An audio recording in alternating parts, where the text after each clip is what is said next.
Assalamualaikum warahmatullahi wabarakatuh. Baik, terima kasih atas waktu yang diberikan kepada saya, kepada Ustaz saya. Jadi di sini saya akan melakukan penugasan di mana aksinya atau modul di satu titik saya, budaya positif. Saya Fitri Zulkarnaini selaku guru di SMP SIT Nurul Azmi Medan. Saya adalah CGP angkatan 9 Kota Medan. Jadi di sini penugasan saya yaitu mengenai budaya positif di sekolah kita. Nah, kepada ustaz-ustazah sekalian, budaya positif ini sebenarnya sudah kita lakukan di sekolah. Karena di sini dikatakan juga budaya positif di sekolah yaitu nilai-nilai dan kebiasaan-kebiasaan di sekolah yang berpihak pada peserta didik agar mereka dapat berkembang menjadi pribadi yang kritis, terhormat dan bertanggung jawab. Kita sudah melakukan ini di sekolah kita, baik dari sapa, salam, senyum kepada murid dan anak-anak kita semua, kepada gurunya, hormat mereka kepada gurunya dan sebagainya. Jadi budaya positif ini bukan hanya disampaikan secara lisan saja, tapi diterapkan dari anak-anak kita kepada kita dan dari kita kepada mereka. Jadi bukan hanya dari sekolah saja. Nah, di sini satu saja mau diperhatikan bahwasanya perubahan paradigma untuk mendorong budaya positif.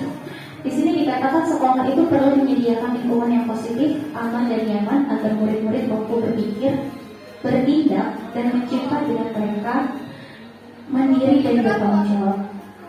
Lazimnya itu disiplin dikaitkan dengan kontrol. Dalam hal ini kontrol dulu dalam menghadapi murid. Jadi seperti kita tahu bagaimana disiplin positif itu kontrol kita kepada anak-anak murid kita.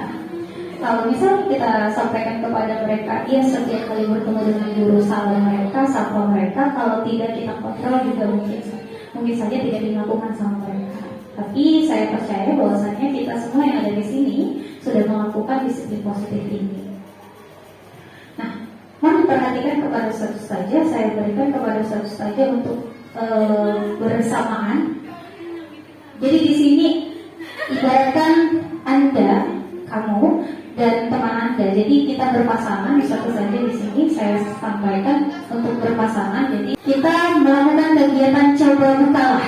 Coba bukalah ini kegiatan yang dilakukan tugasnya adalah mengepalkan. Jadi salah satu dari ustazah mengepalkan tangan. Nah, coba satu saja. Salah satu. Jadi berpasangan, berbuat salah satunya berkepal, mengepalkan tangan. Ya, coba saja diskusi sama saya. Nah, saja kepalkan. Satu orang mengepalkan tangan di sini. Tugas kita sebagai rekan B adalah mencoba dengan segala cara untuk membuka. Yang satu mengepal, yang satu membuka, Ustaz. Nah, jadi satu aja, satu aja kepal. Ustaz gak usah. Satu aja. Nah, bagaimana cara Ustaz membuka kepala tangan teman kita dengan cara menggelitik boleh, dengan cara disampaikan boleh digelitik temannya. Coba Ustaz, bagaimana cara Ustaz untuk membuka kepala itu sekuat tenaga sampai kepala itu terlepas, Ustaz. Sekuat tenaga sampai kepala itu terlepas. Selama 3 detik, 30 detik, coba Ustaz. Bisa nggak dibujuk? Atau di mohon lah, tolong buka lah. Buka. Jadi bagaimana nih? Saya coba kepalkan tangannya saja. Oke, saya buka saja. Saya buka dengan sekuat tenaga saya, ternyata saja Rizka tidak membuka. Buka loh saja. Tolong Pak. Jadi buka lah. Nah, ternyata saja Rizka tidak membuka. Saya sudah titik tangannya. Saya jujur tidak juga. Nah, jadi di sini perhatikan. Apakah teman kita membuka kepala tangan? Ada nggak yang membuka? Saya Rizka. Nanti saya bandari bakso Ustaz Ridwan lah kalau Ustaz buka. Coba buka kalau Ustaz. Gak mau juga saja. Nanti saya traktir bakso lah saja. Gak mau juga saja. Nah, berarti kita lihat di sini. Apakah saya atau teman saya membuka kepala tangan? Ternyata tidak. Tidak ada di situ jawabannya. Nah, Ustaz Rizka kenapa nggak membuka kepala saya? Kepal tangan. Jadi kepal tangan itu sama, instruksinya kepal tangan sampai sekuat tenaga. Ustaz kenapa nggak mau buka kepala tangan? Kan udah dibujuk-bujuk, udah dibeli juga tadi. Sama-sama. Aduh. Ustaz Nggak mau buka kepalan tangan. Buka saja, tangan sebelah sini. Tangan sebelah yang dibuka. Nah, berarti di situ kita lihat apakah menutup kepala tangan, mengapa alasan kita itu tidak menutup? Dalam kegiatan ini sesungguhnya siapa yang memegang kendali? Kita yang memegang kendali. Ini kita kepala tangan kita. Orang lain mau buka kepala tangan, yang pegang kendali siapa? Kita. Yang pegang kontrol adalah kita. Berarti dalam hal ini sesungguhnya yang pegang kendali ini adalah kita. Mau kita buka boleh, mau kita tutup boleh, itu tergantung dari kita. Nah, di sini kita lihat. Menurut PhD, bahwasannya tujuan pendidikan itu menuntut segala kodrat yang ada pada anak-anak agar mereka dapat mencapai keselamatan dan kebahagiaan yang setinggi-tingginya sebagai manusia maupun sebagai anggota masyarakat. Nah, oleh sebab itu, pendidik itu hanya dapat menuntun tumbuh atau hidupnya kekuatan kodrat yang ada pada anak-anak agar dapat memperbaiki lakunya, bukan dasarnya hidup dan tumbuhnya kekuatan kodrat anak-anak. Jadi Ustaz saja di sini yang dikatakan kodrat anak-anak itu jangan jadikan mereka maunya kita, tapi jadikanlah mereka maunya mereka. Walaupun tetap kita tuntun. Jadi kembalikan mereka itu kodratnya mereka sebagai anak-anak. Begitu. Nah, kemudian kita lihat kita sendiri yang pegang kontrol tadi kan? Kan kita kepala tadi kan? Kita sendiri yang memegang kontrol atas kepala tangan kita, apakah kita mau buka atau tutup, itu tergantung kita. Kita mau pembelajaran hari ini, tadi saya bilang sama Saudara Rizka, saja saya terakhir Mbak Sula, tetap nggak mau Saudara Rizka. Padahal kalau dibuka kan bisa aja, nanti beneran saya terakhir loh sebenarnya. Ternyata Saudara Rizka tidak mau.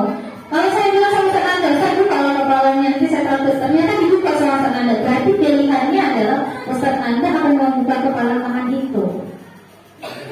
Nah, berarti kita tadi sebagai guru yang pegang kontrol adalah kita. Nah, jadi di sini dari perubahan paradigma teori kontrol, jadi dikatakan namanya teori kontrol atau ilusi kontrol. Teori kontrol ini atau ilusi kontrol ini, ilusi guru mengontrol murid. Bagaimana kita sebagai guru mengontrol murid kita. Kemudian ilusi membawa kritik dan membuat orang merasa bersalah dapat menguatkan karakter. Pernah nggak saja merasa Ustaz saja membuat orang lain merasa bersalah? Contohnya murid. Kita tahu dia salah, tapi kita buat dia semakin merasa bersalah lagi. Pernah tidak? Nah, kalau pernah berarti kita telah membawa ilusi kritik yang membuat orang merasa bersalah dapat menguatkan karakter dia. Kemudian ilusi bahwa semua penungguan positif, efektif, dan bermanfaat. Bagaimana semua gangguan itu efektif, positif? Kemudian ilusi bahwa orang dewasa memiliki hak untuk memaksa. Nah, ini sebenarnya tidak boleh. Ilusi ini orang dewasa memiliki hak untuk memaksa, itu tidak boleh dari kita. Maka dibilang perubahan paradigma stimulus respon teori kontrol ini. Siapa sebenarnya paradigma stimulus respon teori kontrol ini? Siapa dia? Kita lihat keduanya. Di sebelah sini adalah stimulus respon, di sebelah sini adalah teori kontrol. Kalau di sini dikatakan kita mencoba mengubah orang agar berpandangan sama dengan kita. Sementara di teori kontrol dikatakan kita ini berusaha memahami. Nah, kita memahami pandangan orang lain tentang dunia. Jadi yang baik mana? Kita ubah orang berpandangan dengan kita, atau malah kita berusaha memahami pandangan orang lain tentang dunia. Nah, kemudian sama, perilaku buruk dilihat sebagai suatu kesalahan. Sedangkan di teori kontrol, semua perilaku memiliki tujuan. Jadi kalau ada anak-anak kita yang melakukan kesalahan, pasti ada tujuannya. Mengganggu teman misalnya, tujuannya apa? Ya mengganggu aja saja, berarti ini tujuannya. Orang lain bisa melihat saya, stimulus responnya. Sedangkan di sini hanya Anda yang bisa mengontrol orang lain.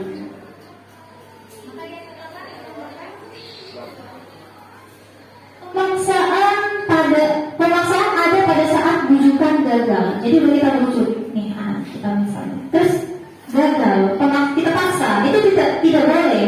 Maka kita harus buat kolaborasi dan konsensus, menciptakan pilihan-pilihan baru. Kita ciptakan, jangan langsung dipaksa, ini aja ya. Jangan langsung dipaksa, tapi dibicarakan dulu, dikonsekuensikan. Selanjutnya, model berpikir menang atau kalah. Maka di sini dia katakan model berpikir menang-menang. Jadi, nah berarti tidak ada yang menang, tidak ada yang kalah. Jadi jangan biarkan anak-anak kita ada yang menang dan kalah. Nah, kita masuk sesi kedua. Nah, untuk sesi ini saya harap coba Ustaz Faizan dulu berdiri. Kita ambil sedikit penenang.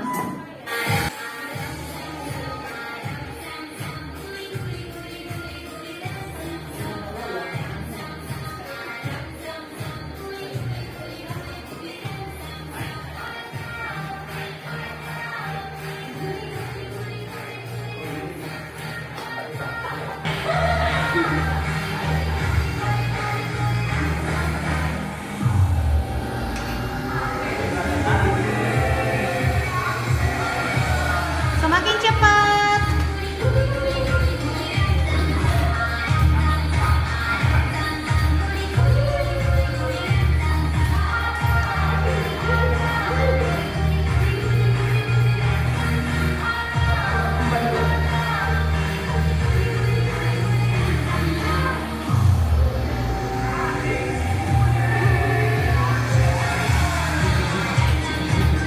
Sekarang maksud apa? Sebelah dia. Sebelah. Berdua sama. Sebelah Rizka. Sebelah Rizka.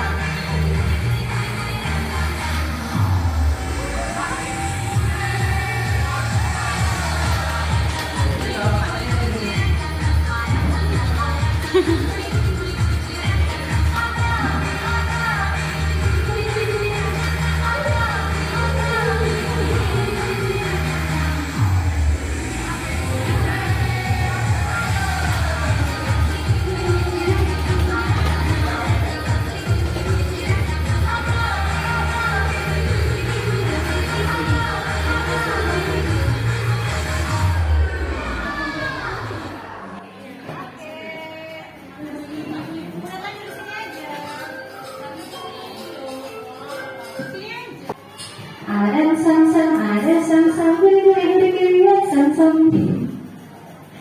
Yang paling semangat, tahu kita yang paling semangat dan yang paling ceria hari ini kita tahu sudah pada dia lah kayaknya dia. Dapat apa nanti? Iya. Ayo kita lihat. Apa makna disiplin? Nah, apa makna disiplin? Jadi disiplin itu seperti apa? Saja kita semua tahu disiplin itu kita lihat dari teorinya. Berasal dari bahasa disiplina yang artinya belajar, maka maknanya ini dari kata berkonotasi dengan disiplin. Disiplin dari murid-murid Sokrates Plato. Jadi kata Sokrates itu berkonotasi dengan disiplin diri dari murid-murid. Disiplin diri ini membuat orang menggali potensinya menuju sebuah tujuan apa yang dia hargai. Jadi dalam budaya kita, makna kata disiplin telah berubah menjadi sesuatu yang dilakukan seseorang pada orang lain untuk mendapatkan kepatuhan. Kecenderungan umum adalah menghubungkan antara kata disiplin dengan ketidaknyamanan, bukan dengan apa yang kita hargai atau mencapai suatu tujuan mulia. Jadi disiplin itu bagaimana kita mengontrol diri, jadi berhubungan dengan kaitan kontrol diri tadi. Disiplin ini juga kemampuan memerintahkan diri sendiri dalam mengontrol dan menguasai diri untuk memilih tindakan yang mengacu pada nilai-nilai yang kita hargai dengan penuh tanggung jawab tanpa terperintah orang lain. Jadi pastikan kalau kata disiplin berarti dari diri sendiri tanpa ada perintah orang lain. Maka di sini dikatakan maksud dari nilai yang kita hargai adalah nilai kebajikan, sifat positif manusia yang merupakan tujuan mulia yang ingin dicapai setiap individu. Nah, perhatikan. Di sini ada dikatakan nilai kebajikan. Jadi nilai kebajikan ini adalah nilai yang kita miliki semuanya.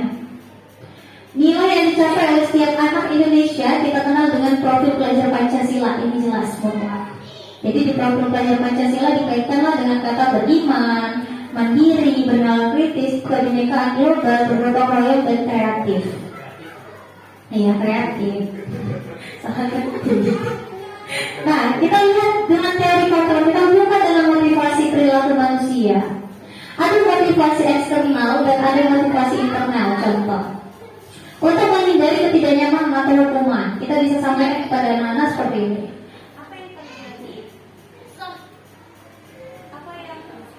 Apa apa yang akan terjadi apabila saya melakukannya.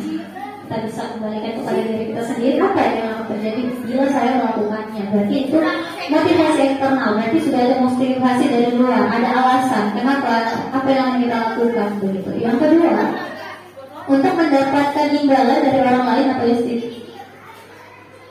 maka kita bisa tanyakan apa yang akan saya dapatkan apabila saya melakukannya. Nih, berarti kita tadi mendisiplinkan diri dari teori eksternal, karena ada imbalan maka kita akan melakukannya.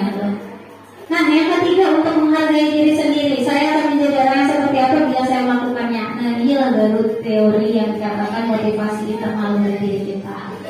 Kenapa kita melakukan sesuatu? Karena dari diri kita sendiri, bukan lagi dari orang lain, dan bukan lagi ingin mendapatkan imbalan ataupun kita tidak menghindari apapun di sini. Nah, selanjutnya kita lihat kebutuhan dasar manusia. Setiap dari kita pasti membutuhkan yang namanya cinta kasih atau diterima. Tentu saja siapapun itu membutuhkan cinta kasih. Kemudian kita juga butuhkan yang namanya penguasaan diri, kemudian kesenangan diri dan kebebasan diri. Jadi kita di sini pasti memiliki keempat kebutuhan dasar manusia. Nah, realitas kebutuhan kita ini beda-beda. Jadi bisa aja di sini Ustadz bisa aja cuma membutuhkan kesenangan dan kebebasan serta penguasaan. Tapi kadang-kadang bolehlah cinta kasih. Nah, beda-beda, setiap kegiatan bisa aja beda. Nah, kita berusaha memahami pandangan orang lain tentang dunia. Setiap orang memiliki gambaran yang berbeda-beda. Orang yang hari ini akan berbeda dengan orang yang kemarin. Nah, jadi di sini saya sampaikan bahwasanya keempat ini udah pasti dasar dari kebutuhan dasar manusia. Kita lihat contoh di sini. Jadi Ibu Ani ini adalah guru kelas 5 di SD Pelita Hati, sedang bingung menghadapi ulah salah satu murid di kelasnya, si Agus. Beberapa anak telah datang dan mengeluhkan tentang si Agus ini, yang seringkali minta bekal makan siang mereka dengan paksa. Jadi kita punya anak si Agus yang asik-asik minta makanan kawannya gitu, secara paksa dia. Jika kita menghadapi situasi seperti Ibu Ani ini, apa yang akan kita lakukan? Oke. Menurut Anda kira-kira apa alasan Agus melakukan itu? Nah, saya minta siapa coba saja kira-kira kalau saja jadi Ibu Ani, kawan-kawannya ini ngadu sama dia tentang si Agus ini asik minta bontot dia aja, kira-kira apa yang akan dilakukan? Ayo, siapa saja yang bisa coba menjawab sekali?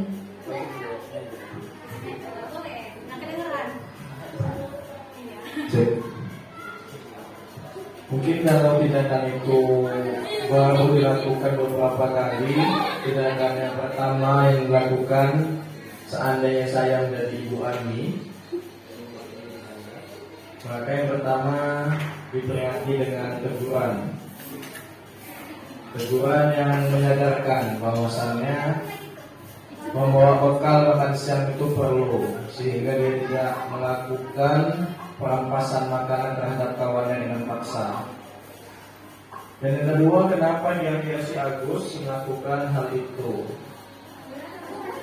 Mungkin apabila dia terlalu sering melakukan itu, alasannya tidak ada orang di rumahnya yang membuatkan bekal makan siangnya.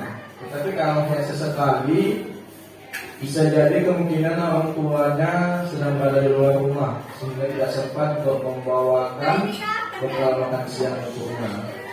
Tetapi apapun itu, terlepas dari kegiatan Agus memaksa mengambil makanan, tetaplah bukan hal yang terpuji. Walaupun baru dilakukan, apalagi sampai berulang kali melakukannya. Ustazah. Oke, bagaimana dari Ustazah? Nah, jadi kita lihat, jadi sebenarnya bukan salah si Agus. Kan tadi kita sudah bilang, anak itu tidak boleh disalahkan. Iya. Coba jawab Ustaz. Nah, alasan Ustaz coba.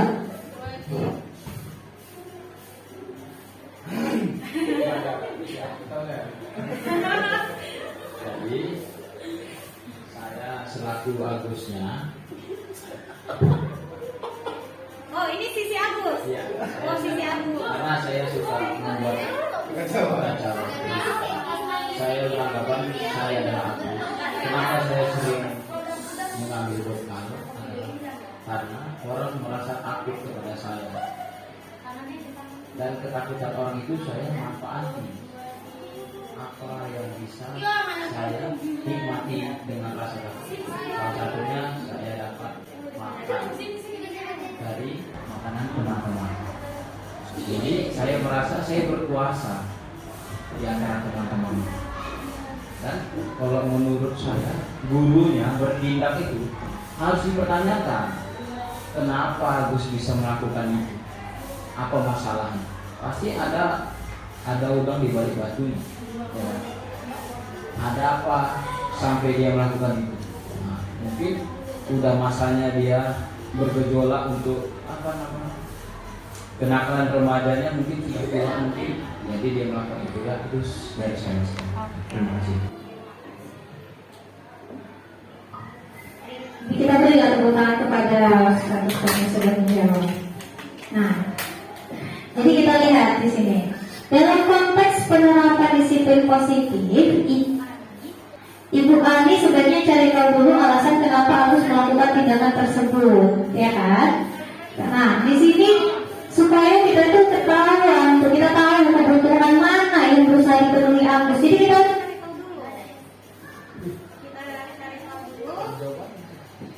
Nah, apabila jawaban Agus karena dia lapar, ini beberapa contoh jawaban mereka.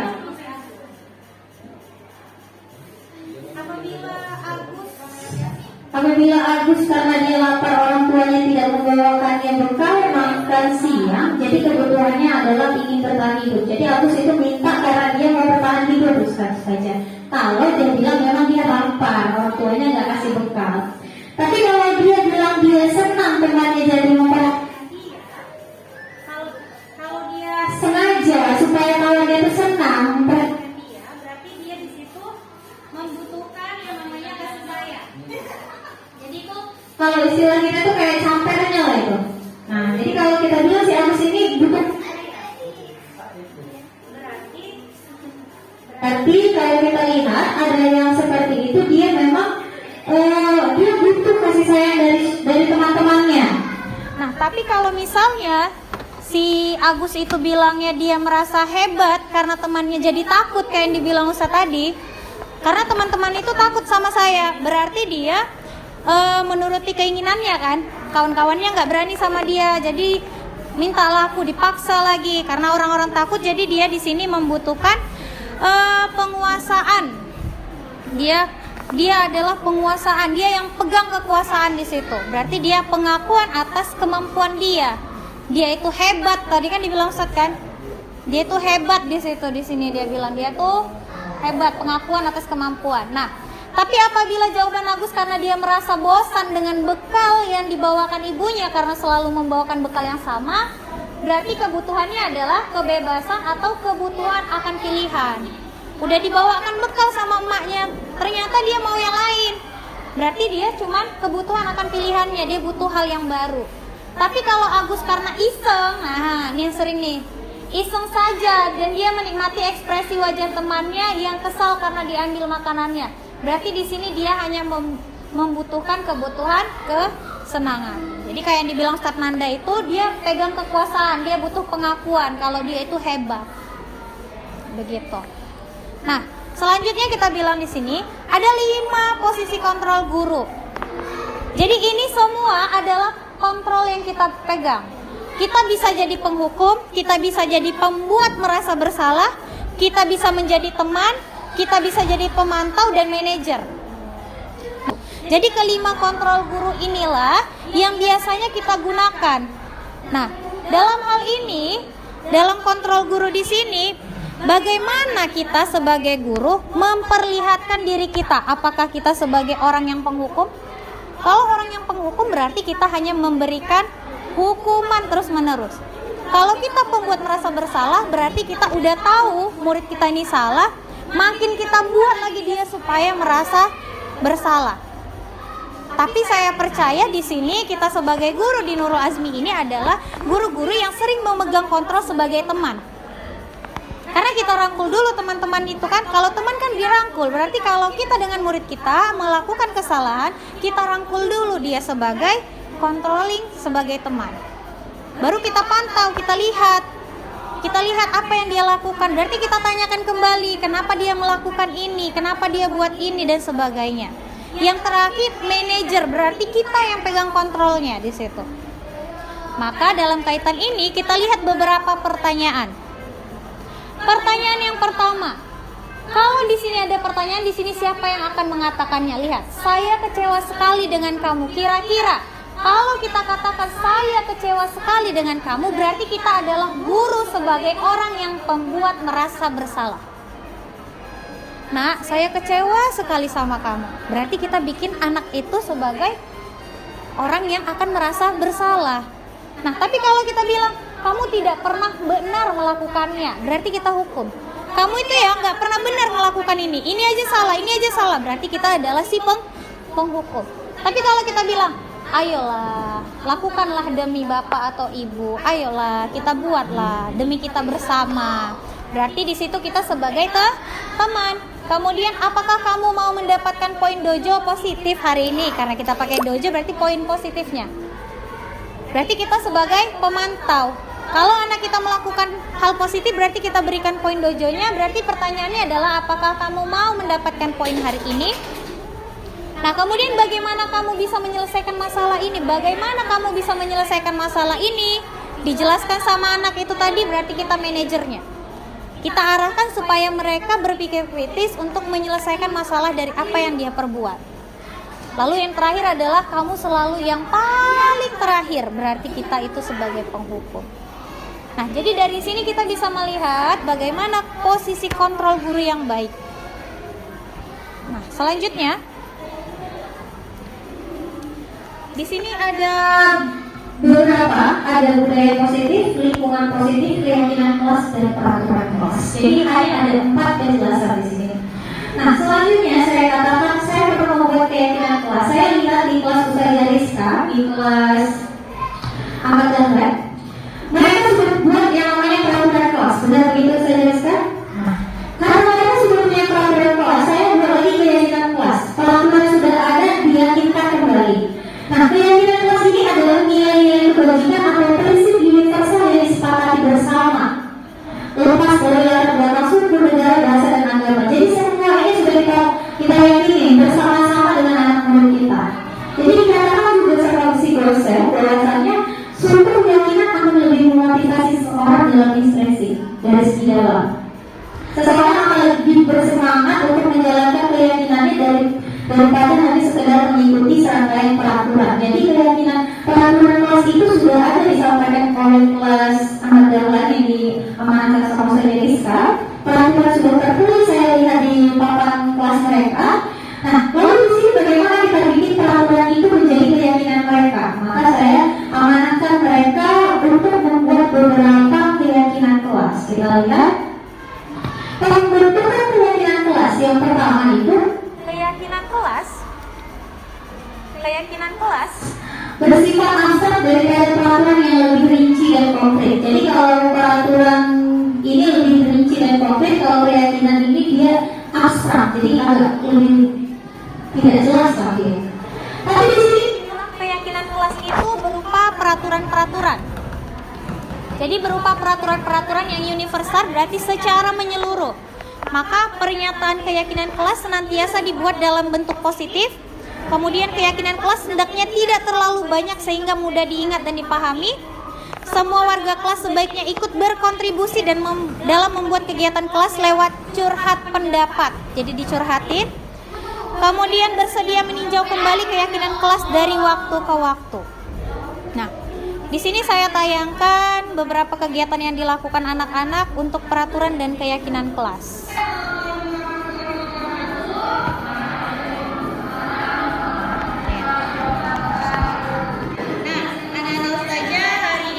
Sebelum kita memasuki pembelajaran kita hari ini, Ustazah mau menyampaikan bahwasannya kita perlu adanya kesepakatan kelas. Jadi sebelum kita belajar harus ada yang namanya kesepakatan kelas. Nantinya akan menjadi keyakinan kelas kepada kalian. Kalau misalnya Ustazah katakan keyakinan, berarti keyakinan itu gunanya untuk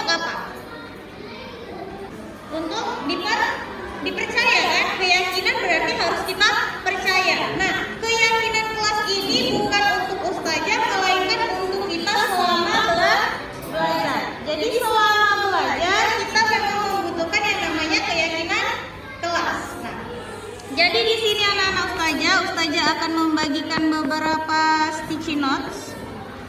Ustazah akan membagikan beberapa sticky notes. Silakan tuliskan menurut kalian keyakinan kelas itu kan apa yang akan kita lakukan ketika kita belajar. Berarti apa-apa saja yang perlu kita lakukan supaya kita belajar dengan damai, dan apa-apa saja hal yang tidak boleh kita lakukan ketika kita belajar. Contoh misalnya Ustazah bilang keyakinan kelasnya yaitu setiap anggota kelas perlu belajar. Kalau setiap anggota kelas perlu belajar, berarti selama pembelajaran seluruh anak-anak Ustazah harus belajar. Nah, silakan Ustazah bagikan. Tulis kira-kira pendapat kalian apa keyakinan kelas yang bisa dilakukan. Sudah, berarti kamu tuliskan di sticky notes yang Ustazah bagikan.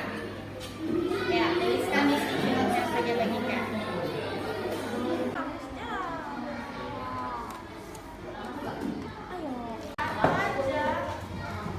Silakan tempelkan. Buat aja misalnya kesepakatan kelas itu apa yang menurut abang itu yang boleh kita lakukan dan yang nggak boleh kita lakukan selama belajar. Hal yang akan kita lakukan dan hal yang nggak boleh kita lakukan ketika apa? Kalau dia maju, apa yang Ke depan, menulis, ya presentasi. Maju itu presentasi. menghargai Teman ketika presentasi. Ini punya siapa? Pakai nama benar. Nggak usah. Sedikit aja nggak apa-apa. Abi mau di sini. Jangan tinggi kali, Holil. Hati-hati.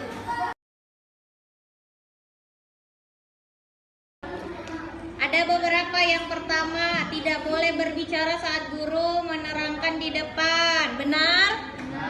Bisa kita bikin keyakinan bersama? Bisa. Berarti kita bikin di sebelah sini. Kita bikin yang kita yakinin di sini ya.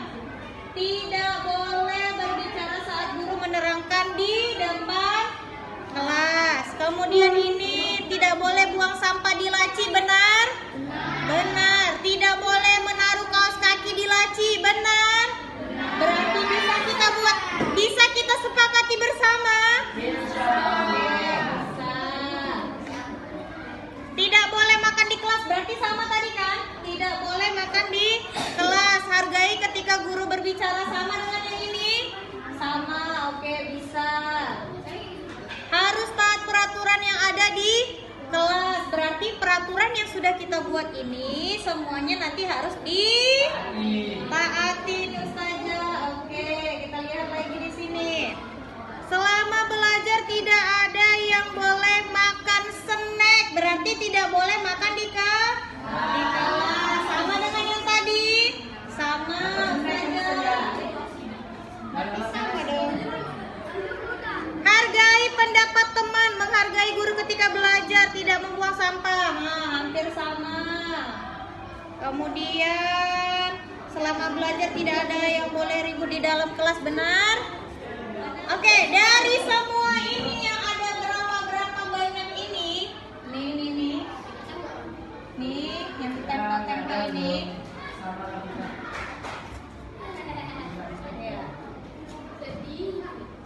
Karena hampir sama kan, tidak boleh makan saat belajar, menanyakan atau tidak boleh dilakukan. Oke. Tidak boleh makan di kelas, hargai dan hormati, sama. Nah, berarti yang kita sepakati yang pertama, tidak boleh bicara saat guru menerangkan di depan kelas.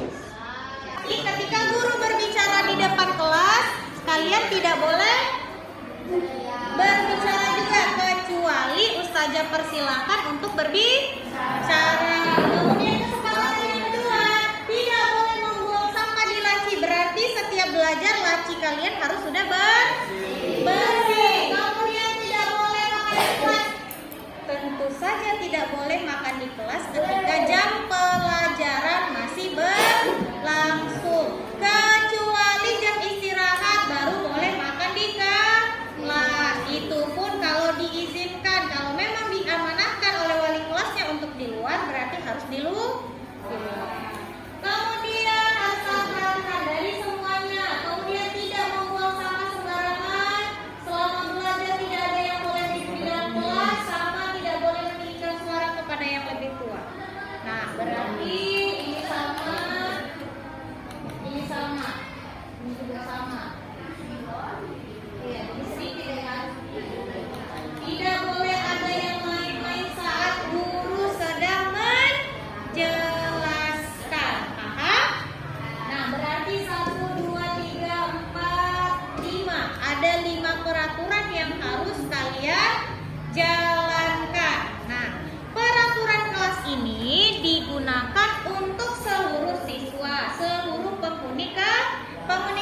Jadi kita sudah membuat keyakinan kelas ini agar keyakinan kelas kita ini harus kita jalankan secara bersama-sama. Paham mana Ustazah? Jadi kalau ketika Ustazah menjelaskan ada yang bicara di kursinya, apa yang Ustazah lakukan? Dihukum, tidak boleh. Ya Pak, ditegur. Berarti kamu juga sebagai teman boleh menegur temannya. Kalau ada yang berbicara boleh menegur temannya. Oke, terima kasih Ana Ustazah. Assalamualaikum warahmatullahi wabarakatuh. Waalaikumsalam melaksanakan ketentuan kelas kami menjadi lebih kondusif dan teratur. Teman-teman tidak ada yang melanggar peraturan kelas lagi dan kelas menjadi lebih baik. Terima kasih. Kesepakatan kelas kami sangat membantu karena semua mengikuti peraturannya. Jadi karena peraturannya sudah ada di kelas mereka hanya butuh keyakinan kelas. Setiap anak memberikan keyakinan hal-hal apa saja yang akan mereka taati ketika belajar. Tapi dari keseluruhan yang mereka buat, kami rincikan dipilih hanya beberapa yang akan menjadi keyakinan kelasnya. Jadi tidak semua, walaupun ada 20 sekian anak memberikan peraturan dan keyakinan, tapi tidak semuanya dipilih karena rata-rata jawaban mereka hampir sama. Jadi kita pilih di situ. Nah, jadi dari apa yang saya lakukan di sini, saya melihat bahwasannya mereka itu lebih baik. Mereka itu lebih mentaati peraturan mereka buat juga kalau memang ada temannya yang melakukan kesalahan, mereka tegur temannya. Maka di sini mereka juga memberikan pengimbasan bahwasannya mereka menyampaikan apa yang mereka sampaikan nih.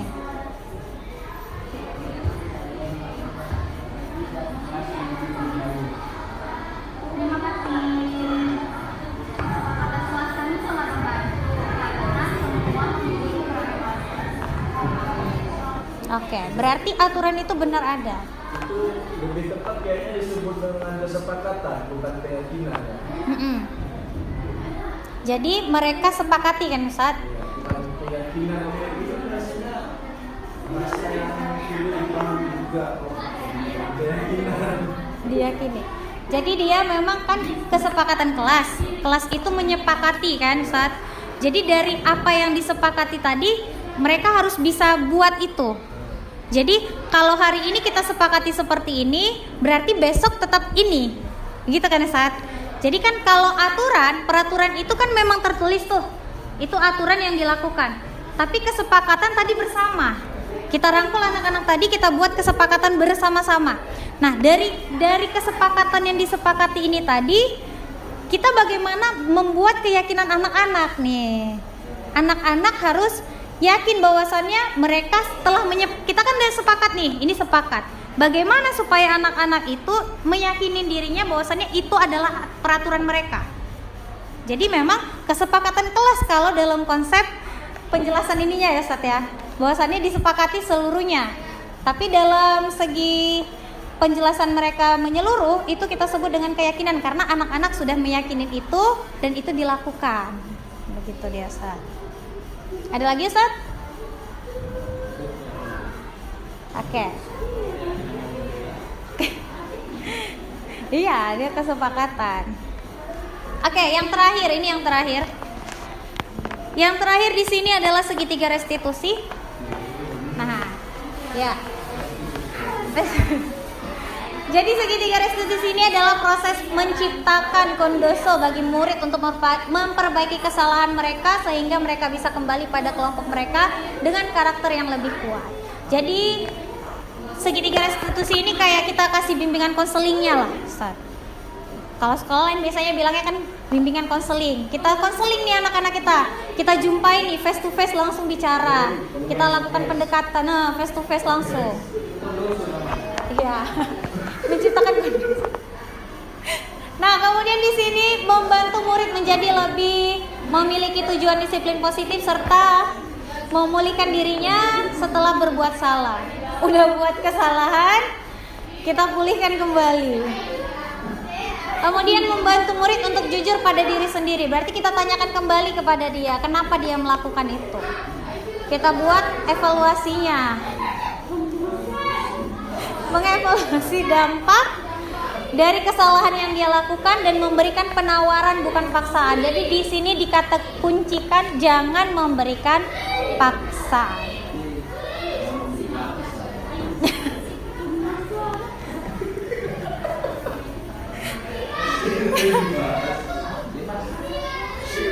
Dia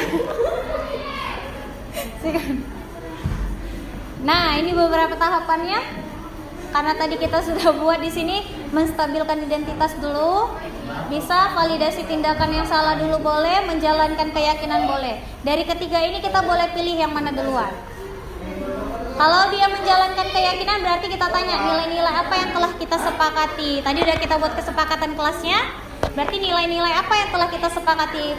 Kemudian kamu ingin menjadi orang yang seperti apa? Itu menjalankan keyakinan. Karena tadi kita udah punya keyakinan kelas dan kita lihat apa kesepakatan kelas tadi. Lalu di sini validasi tindakan yang salah. Validasi tindakan yang salah kita tanyakan, kamu itu tentu punya alasan mengapa kamu melakukan itu. Nah, berarti dia punya alasan, Ustaz.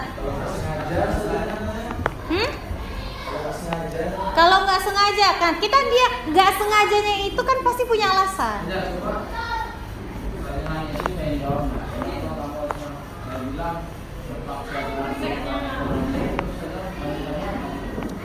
Terpaksa. Nah, berarti saya bilang setiap orang pasti pernah melakukan kesalahan. Kan tadi nggak sengaja. Ya kan? Terpaksa. Saya sebagai guru nih. Nah, setiap orang memang memiliki kesalahan, pasti pernah melakukan kesalahan. Jadi, walaupun kamu terpaksa, kamu tidak boleh melakukan hal tersebut. Kamu tidak boleh mengulangi kesalahan itu lagi. Kan kita sudah punya keyakinan kelas. Apa yang kita sepakati? Coba kamu ingat. Ya. Kita udah lakukan ini, udah kita lakukan, ternyata dilanggar, baru kita tanyakan ini, ya kan? Nah, saya tanya lagi nih, nah, adakah cara yang lebih efektif untuk mendapatkan apa yang kamu butuhkan? Kan kamu terpaksa.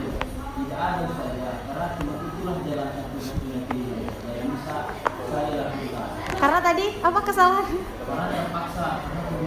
Kebutuhan ekonomi.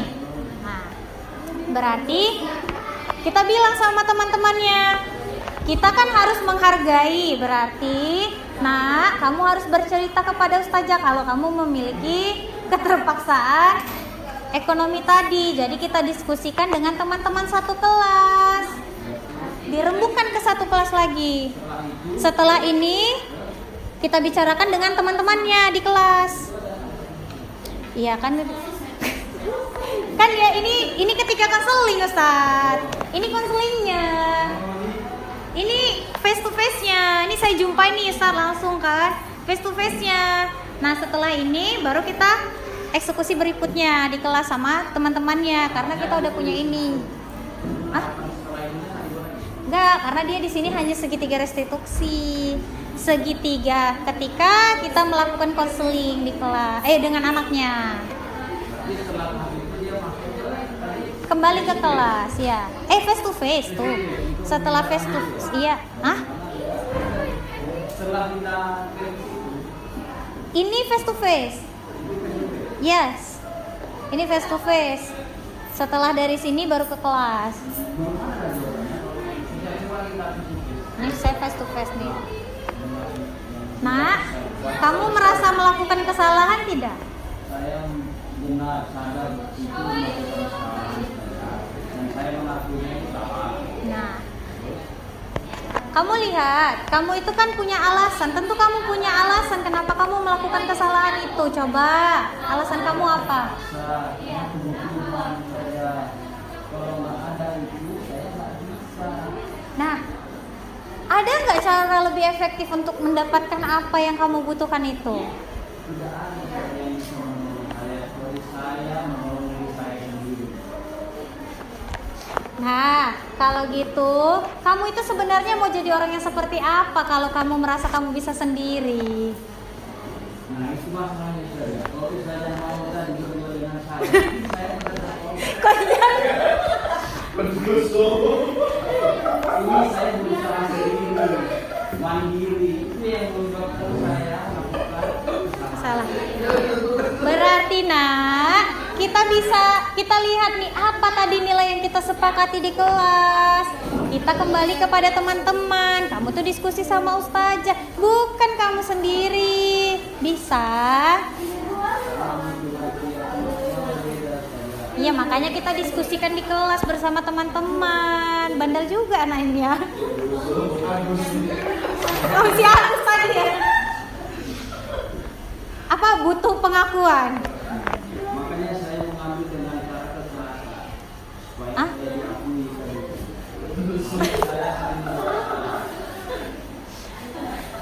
Kamu itu nggak sendirian. Memang ada teman-teman yang lain itu yang melakukan kesalahan seperti kamu lakukan. Tapi mereka itu tahu alasannya. Ini kamu bilang sama ustazah kamu aja, alasannya cuma itu jawabannya, caranya cuma itu. Jadi kamu itu mau jadi seperti apa seperti sebenarnya, Gus? Karena saya bekerja saja. Aduh. Saya sendiri melakukan segala sesuatu sendiri. Makanya saya membutuhkan ustazah. Baik, kalau begitu di sini ustazah akan membantu kamu. Kita diskusikan dengan teman-temannya di kelas ya. Nah, jangan diulangi lagi ya. Oke. Nah, kita lihat tahapannya. Yang pertama itu kita lakukan menstabilkan identitas dulu. Kita stabilkan tadi. Kan berbuat salah itu apa? Tidak ada manusia yang sempurna dan sebagainya. Yang kedua, baru kita lakukan validasi tindakan yang salah. Baru yang terakhir menanyakan keyakinan kelas. Nah, karena ini segitiga restitusi, jadi tahapan ini boleh yang mana duluan? Sesuai dengan konteks kita. Karena kan segitiga itu nggak ada yang awalannya mana, tapi sama dia ketiganya. Oke? Jadi karena tadi udah kita langsung diskusikan dengan teman kita tadi, kita contohkan, kita praktikkan. Nah, ini saya berikan sedikit lagi lah. Ya.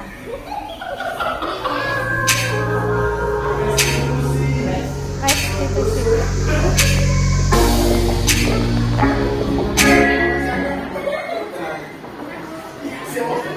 Ya.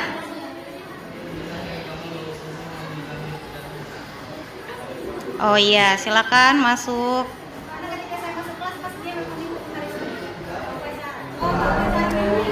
Oke, Fauzan sama Odi ya mendapatkan beberapa laporan tentang kalian.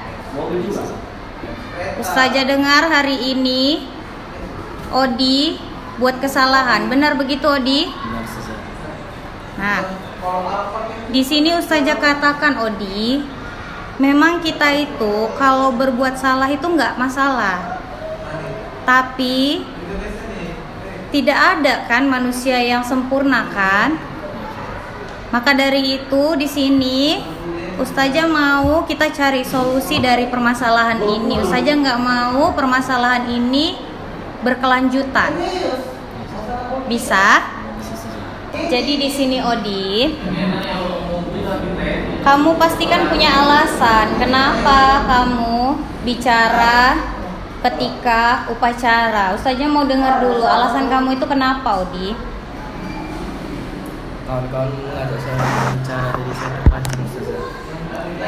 Jadi kalau semua orang ngajak kamu bicara, kamu akan selalu berbicara.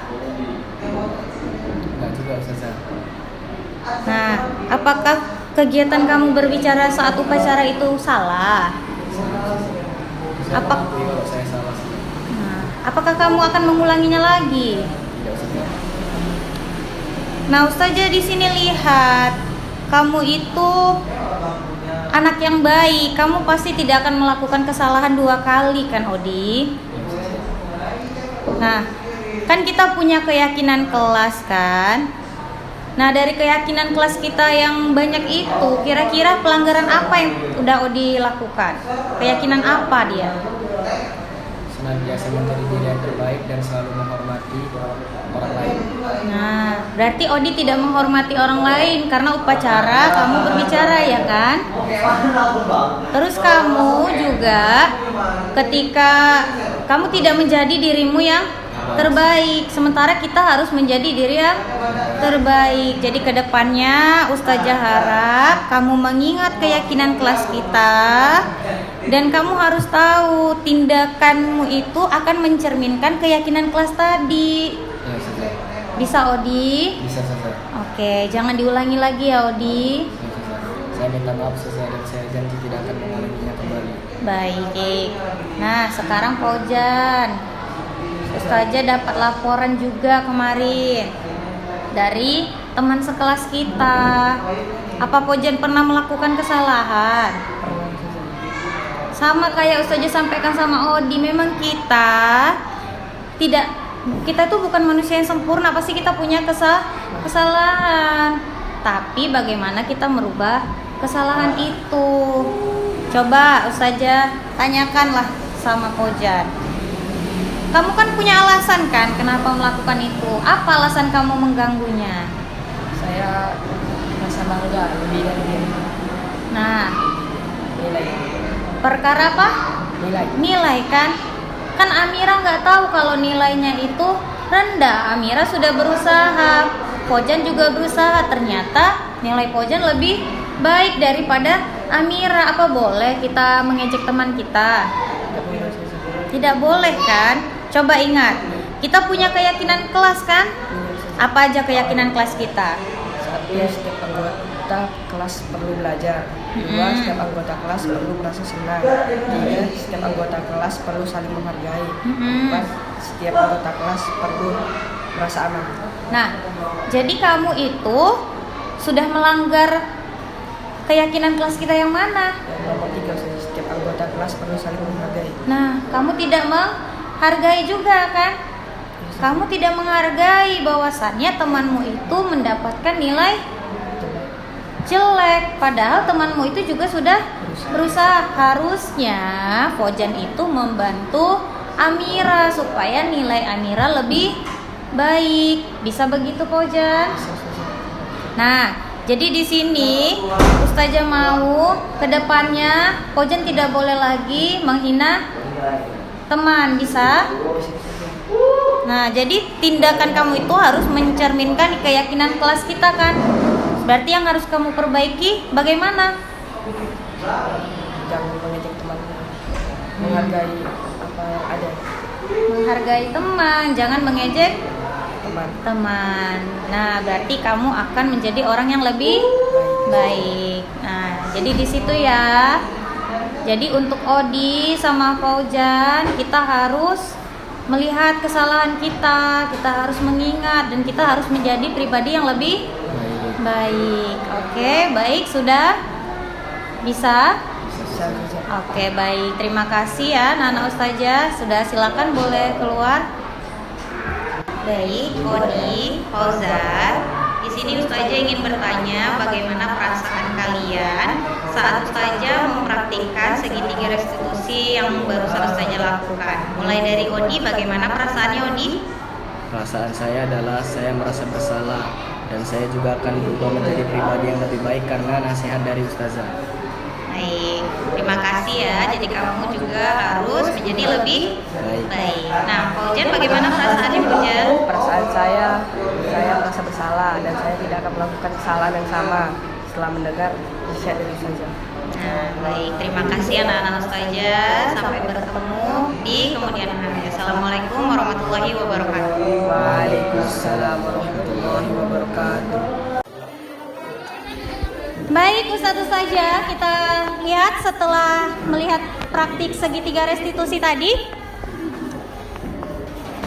Jadi sebenarnya si Odi itu punya alasan kenapa dia berbicara ketika upacara. Jadi di situ saya udah tanyakan kenapa dia berbicara ketika upacara, dan tadi Faujan juga punya alasan kenapa dia mengejek temannya si Amira. Nah, jadi di sini saya katakan bahwasannya dalam kegiatan praktik ini kita lebih melakukan pendekatan kepada murid. Nah, untuk itu di sini saya beri kesempatan kepada Ustadz saja mendekapi, bertanya boleh dan sebagainya kepada Ustadz saja. Saya persilakan. Yang mau bertanya menanggapi? Ya Ustaz, jadi gini Ustazah, dari tindakan segitiga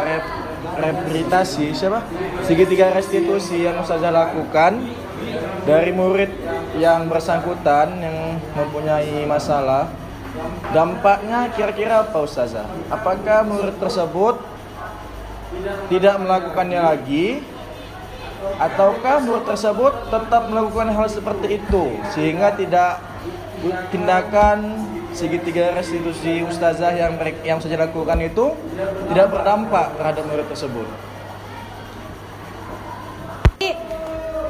Dari setelah kita lakukan perbincangan hangat bersama Ananda Odi dan Paujan dan Agus, yang pertama yang saya dapatkan adalah mereka malu di situ. Kenapa mereka malu? Karena mereka harus didudukkan berdua kan. Jadi di sini peran wali kelas sangat kuat karena memang wali kelas lebih dekat kepada anak-anak dibandingkan guru mapel, gitu ya. Nah, dampaknya ya mereka jadi malu, dan ketika mereka mau melakukan lagi berarti mereka akan berhadapan lagi dengan saya. Jadi saya dapat peran sebagai pemantau. Karena tadi ada berapa? Ada 5 ya. Kita ada 5. Jadi kita dapat sebagai pemantau dan manajer. Karena tadi udah saya lihat di manajerin dari segitiga restitusi itu, saya pastikan apa yang terjadi, bagaimana, kenapa, dan kira-kira dampaknya apa ke depannya, serta saya tanyakan lagi kan, keyakinan kelas kita apa, kira-kira kamu tetap mau melaksanakan kesepakatan dan keyakinan kelas kita itu tidak. Jadi disitulah dia wujud kesepakatan kelas itu harus benar-benar jadi keyakinan kelas, bukan hanya disepakati tapi juga diyakini sama diri sendiri. Begitu. Bagaimana Ustaz? Oke. Ada lagi?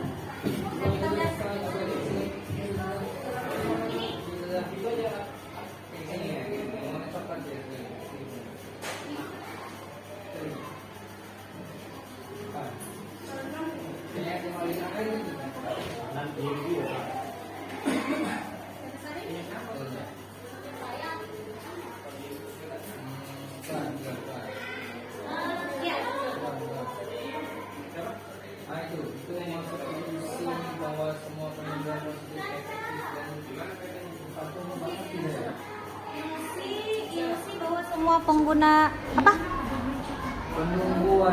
Penungguan positif, efektif dan bermanfaat. Berarti ilusi bahwasannya gangguan ini nih, gangguan positif.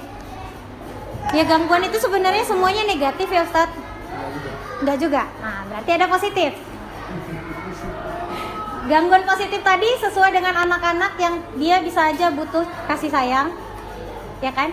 Tadi ada rasa, setiap manusia kodratnya punya rasa kasih sayang, rasa ingin dihargai,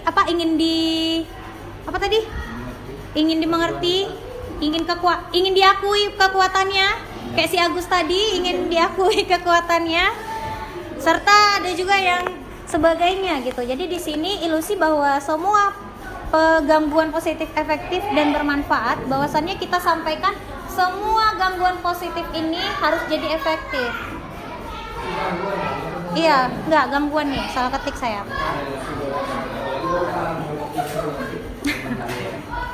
Gangguan. Oke. Baik, karena sudah cukup sesi diskusi kita pada hari ini. Terima kasih atas waktu yang diberikan kepada saya, kepada saudara yang telah meluangkan waktu. Saya sangat-sangat berterima kasih. Saya mohon maaf bila ada kata-kata yang salah dan yang berkenan dari saya. Sejatinya saya memang bukannya manusia yang sempurna. Saya akhiri sesi kita pada siang hari ini. Wabillahi taufiq wal hidayah. Assalamualaikum warahmatullahi wabarakatuh. Waalaikumsalam warahmatullahi wabarakatuh. Oke, syukron satu saja. Nanti testimoni ya, ini boleh ya Ustaz siap sholat. Kayaknya Sananda sih. Di kegiatan tadi saya berpendapat bahwasanya setiap anak itu memiliki karakter yang berbeda-beda dan mempunyai masalah-masalah yang berbeda-beda juga. Sekian dari saya. Kegiatan ini saya mendapatkan pelajaran bahwa disiplin positif perlu ditingkatkan atau diterapkan kepada anak-anak didik. Terima kasih.